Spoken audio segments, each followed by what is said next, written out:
Buntag mga katropa, aniano sa mga atong balita alang sa maayong panlawas.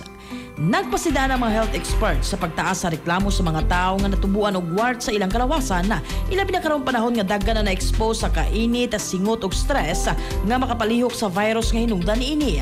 Ang warts mga katropa maong gagmay nga mutubo sa panit nga hinungdan sa human papilloma virus.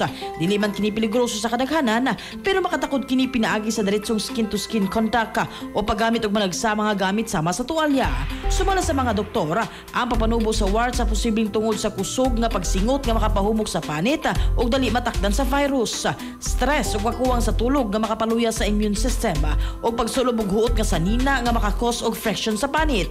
Gipahimangnuan ang publiko nga dili kini kusniton kay kini makadugang sa infeksyon ug mahimong mudaghan pa ang wart sa tapat nga bahin sa panit. Ang rekomendasyon sa mga doktor mga katropa mao ang musunod: ayaw hilabti ang wart sa likay ang pagkutkot niini. Hugas si permi ang kamot sa dili pamuhawid sa apektadong parte. Gamit og personal nga gamit nga dili ipahuwam sa uban.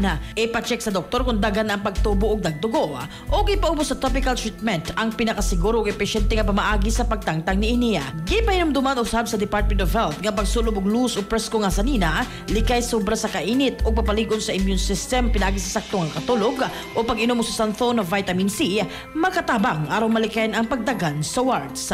Mga katropa, alang sa mapaligon sa panlawas, inom sa santhon plus gold alang sa naghiusang Pilipino para sa Pilipinas. Ako yung katropa Almimata, XFM News.